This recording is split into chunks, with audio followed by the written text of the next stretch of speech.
भारत होना यानी भारत के स्वभाव को स्वीकार करना। वो स्वभाव मंजूर नहीं था, इसलिए भारत का विखंडन हुआ है। वो स्वभाव जब आ जाएगा तब कुछ बदलना नहीं पड़ेगा, सारा भारत एक हो जाएगा। नमस्कार, इन खबर में आपका स्वागत है। भारत वर्सेज इंडिया को लेकर छिड़े विवाद के बीच आरएसएस चीफ मोहन भागवत ने एक और बड़ी बात कह दी है। उन्होंने कहा है कि अखंड भारत बन करके रहेगा। सवाल पूछा गया कि आखिर ये कब तक बनेगा, तो इसके जवाब में उन्होंने क्या कहा, सुनिए उन्हीं की जुबानी। भारत देश को अपने अखंड भारत के रूप में कब तक देख लेंगे? देखिए, कब तक मैं नहीं बता सकता ना, वो ग्रह ज्योतिष वगैरह देखना पड़ेगा मुझे, उसका मैं जानवरों का डॉक्टर हूं। लेकिन यह बताता हूं कि आप अगर उसको करने जाएंगे तो आपके बूढ़े होने के पहले से आपको दिखेगा,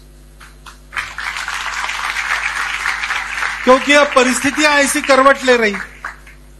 जो भारत से अलग हुए उनको लगता है कि वो गलती हो गई, हमको फिर से भारत होना चाहिए। लेकिन वो मानते हैं कि भारत होना यानी नक्शे की रेखाएं पोंछ डालना।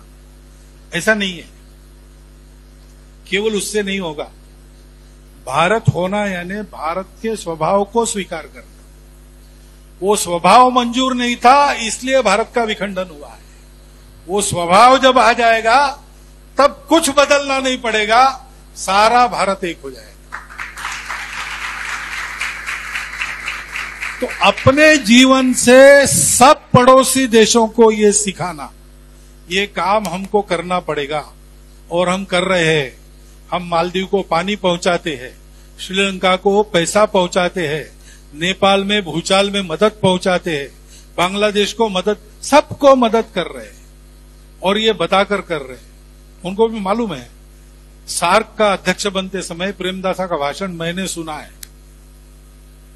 वो 1992 की बात है, 92-93 की। उन्होंने कहा कि दुनिया के बड़े देश छोटे देशों को निगलते हैं, इसलिए हमको सावधान रहकर हम सब लोगों को एक होना चाहिए।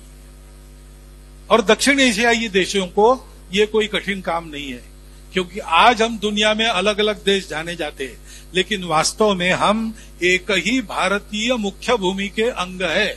I am quoting him, he spoke in English. मैं हिंदी में आपको भाषांतर, अक्षरशः भाषांतर बनता।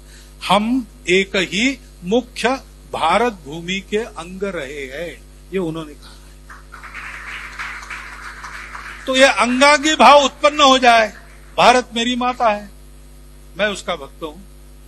हमारे पूर्वज समान है ही, और हमारी वैल्यूज जिसके आधार पर संस्कृति बनती है वो सर्वत्र समान है। सुना आपने, वो साफ साफ कह रहे हैं कि ये तो नहीं बता सकता कि कब तक बनेगा, लेकिन आपके बूढ़े होने से पहले बन जाएगा और इसमें कुछ नहीं करना है, सिर्फ भारत के स्वभाव को स्वीकार करना है।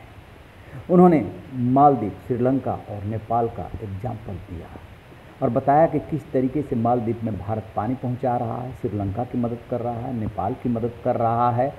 जो भारत से अलग हो गए हैं उन्हें इस बात का अफसोस है कि यदि हम भारत रहते तो ज़्यादा अच्छा होता। भारत विश्व पटल पर जिस तरीके से उभर रहा है, जो अखंड भारत का हिस्सा रहे हैं, उन्हें ये फील होने लगा है।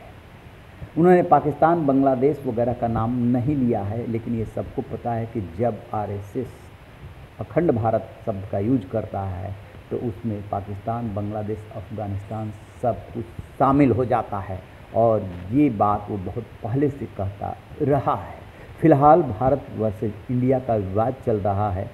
विपक्षी अलायंस ने अपना नाम इंडिया रखा 18 जुलाई को बेंगलुरु की बैठक में। उसके बाद मोदी सरकार ने बुलाया विशेष सत्र, जिसको लेकर के अटकलें हैं कि इसमें इंडिया दैट इज भारत, भारतीय संविधान के आर्टिकल 1 में जो लिखा हुआ है उसे चेंज करके सिर्फ भारत किया जा सकता है, और इसको लेकर के सियासत गर्म है। मोहन भागवत ने जो बात बोली है उसके बाद इस पर और विवाद होना भी तय है। देखते हैं कि कौन क्या कहता है। रही बेखबर, देखते रहिए इन खबर। Thank you.